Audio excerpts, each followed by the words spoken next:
that system out of their beliefs in limited government, right? Because they think the prison industrial complex is just big government run amok, right? And so they're both motivated to figure out how can we reduce this? How can we get rid of mandatory sentencing? How can we create a different kind of system? They've similarly come to some sense of, hey, even from very different directions, we have a shared interest in ending crony capitalism. In campaign finance reform that ends crony capitalism, that at least some on the right, particularly some of these anti-elite Tea Partiers, they hate the way that relationships and connections between rich people and politicians can rig the game. They hate it as much as Occupy Wall Street people hate it, right? And their prescriptions might be very different. The prescriptions of the left might be Dodd-Frank and a lot of regulations. And the prescriptions on the right might be deregulate further campaign finance and just get rid of, that anytime you build laws, people will exploit them and get more lobbyists and cronyism in there. But at least there's a place to start about we see a common problem here, right? This isn't about like trying to water down your beliefs or split the difference in some kind of milquetoast compromise, right? You can totally have your strongly held beliefs as a progressive Democrat and hold to them, just like I have my strongly held beliefs as a New York Yankees fan, right? And you can, in fact, it's not only you can, it's precisely because you start with your strongly held beliefs and are unabashed about them that you have the standing and the ability to actually engage in a meaningful conversation with somebody of the other side's views about where you might find common ground. This is why I think ventures like there are these projects like No Labels or Bipartisan Policy Center that try from the outset to just split the difference or pretend like nobody has views that are doomed to failure, right? You've got to own your views and then recognize that in spite of that, because of that, for the good of the game, for the good of the process, we've got to find ways to see each other, hear each other, humanize each other, and work together where we can, right? So I think that's imperative, and again, your generation is going to be a big part of that. And I'm serious. I'm going to follow up with you. I would love, like the picture in my mind, if we can get, I don't know how many people are here, 40 people. If we can get 20, 30, 40 young Democrats and 20, 30, 40 young Republicans, not only would I want to invite you to come, I might actually ask you to speak and do something together and like show the adults in the room, quote unquote, how to actually get it done, right? I think that would be a very powerful thing. Yes, sir. Well, I'm all for civility, for sure, except for Yankees fans. But I guess my concern with, the Democrats on Capitol Hill get blamed a lot for over-compromising Obama. Really took a lot of heat for that. And, I feel like he did what he had to do in some sense. But how do you start to move that mean position back to where it should be if with just using civility? It seems to me like there's got to be something else that we're doing. And another observation is that on a local level, we're doing the same thing in this state where we're starting to attack these issues on more and more local basis. So like a transportation package in King County or a minimum wage in a town that has like 10,000 people or something. So I don't know, it seems like we keep like getting pushed back into more and more liberal centers and leaving this mean nationwide to like go crazy to the right. That's a very interesting observation. So let me speak to the first part and maybe try to at least respond to your observation or think about it. So just to be very clear on the first point, I'm not suggesting at all civility alone, right? I'm not suggesting civility even as a cure. I'm just saying civility should be sort of a price of the ticket, right? It's just a baseline thing. It solves nothing in of itself, and frankly, I would mistrust calls for civility as an end to itself, right? For precisely the reasons that you described. And to be sure, there are plenty of times,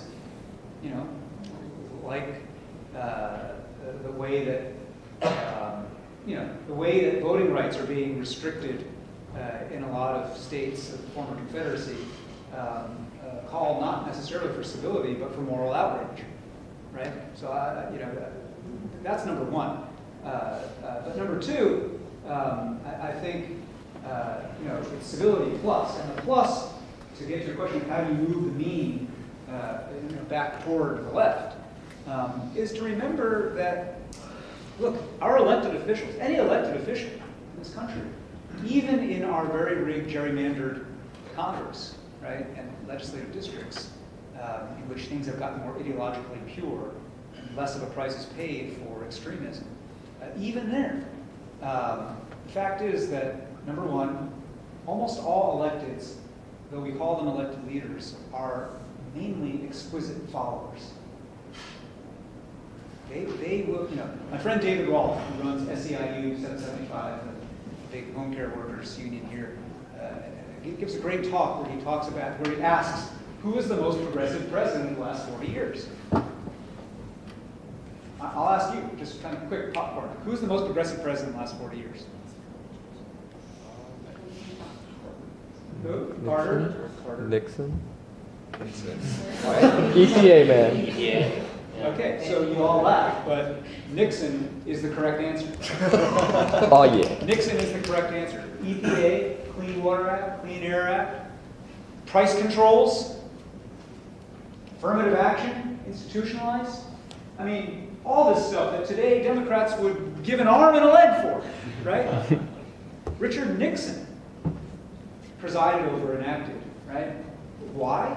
Not because, Richard Nixon was secretly progressive or a communist or socialist, right? and kind of fooled everybody. But because Richard Nixon was simply responding to the context of his times. He was moving, as any good politician does, the way the wind blows, right? And the prevailing winds of the late 1960s and 1970s, early 1970s, was a strong progressive direction. So that if you wanted to be president, whatever party label you had to be willing to endorse things that would be consistent with that prevailing progressive wind.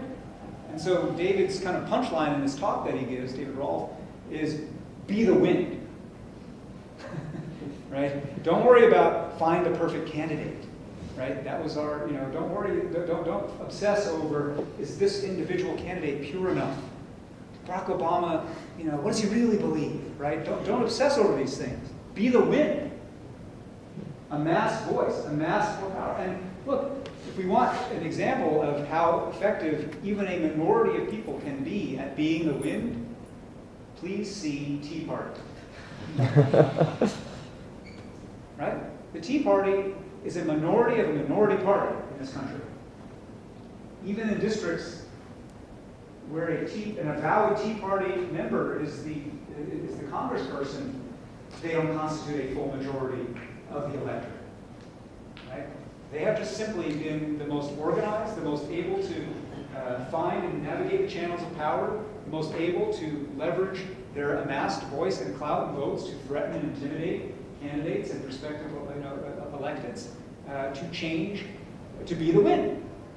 And politicians have followed, right? So I think one of the most basic ways that we move the mean leftward is to change and be the wind. And I actually think we're in a fortunate period because the wind is moving our direction again, right? To the second part of your question, kind of these local pop-up things like $15 in SeaTac and whatever. Yes, one way to see that is to recognize that national politics is broken and that people are retreating to ever more local arenas to try to get some what they can get done. And that there are dangers in that for progressives because if we just think of ourselves as, well, I'll just retreat to my little blue island, right? And imagine that I don't live in the United States, I live in part of this great blue archipelago of other blue islands, right? And I want to hop from here to Portland, and from Portland to Austin, from Austin over to Minneapolis, if that's the way to be American. Yes, there's a downside to that, right? Because that's no way to win a country either, right? To lead a country. But I do think that it's a natural and understandable response to the brokenness of DC. That more of this action and more of the locus for action is increasingly local, right? And so I wouldn't think of it as a negative that this stuff is happening. I would just think about how can we aggregate these forms of, my phrase that I've used is networked localism, right? How can we start webbing up SeaTac with what's happening in New Jersey, with what's happening in Long Beach, with what's happening in other places? How can we web up these efforts? And technology helps, your generation's mindset helps, and a lot of things are in our favor right now. Again, just take another economic issue. Think about the fast food strikes that started this summer, right? A very interesting phenomenon, right? It was bankrolled and pushed initially by SEIU. You had to have big, union money to get the whole ball rolling. But then it just started happening in this kind of contagion sort of way, where people in Cleveland were inspired by those in Detroit who'd gone on strike, who then inspired people in Tampa and then San Diego and so forth. And then they connected to each other on social media and exchanged strategies and networks and talking points and everything else like that, right? How do we web up that kind of local action so that it really does have national impact? I think that's another opportunity for budding activists and leaders like you all. So let me take one more question or one more observation before our time runs out here. Yes? I just wanted you to maybe delve into your own personal experiences and expand on how your social and cultural identity influenced your interest in politics and possibly your political ideology. Yeah, another great question. I am, as I mentioned, I'm the son of immigrants. My parents were born in mainland China, went to Taiwan during the wars there, and then came to the United States separately. They didn't meet until they were here. And I was born and raised, the reason why I'm a Yankee fan, I was born and raised in Hudson Valley, New York, Poughkeepsie, New York. I'm very shaped by the fact that I am Chinese American. I'm very shaped by the fact that I'm second generation. And I'm very shaped by my own particular family. My grandfather in China was involved in my grandfather's name in Chinese is Liu Guoyun. Liu is my family name, and Guoyun means literally deliverance of the nation. Right, so no pressure. Seriously, he ended up, he was the son of a farmer, a poor farmer in China, but he ended up going to a military academy and becoming, involved in the nationalist Chinese Air Force during World War II, fighting the Japanese and then later fighting the communists. And so I grew up with this ethic of deliverance of the nation. I grew up with this ethic of everybody needs to show up and contribute and serve in some way, right? That you're not just if somebody gets to kind of coast along, but you have to participate. That's one from a family perspective. Being second generation, I'm very conscious of the fact that every single opportunity I've ever had, understood properly, is an obligation, right?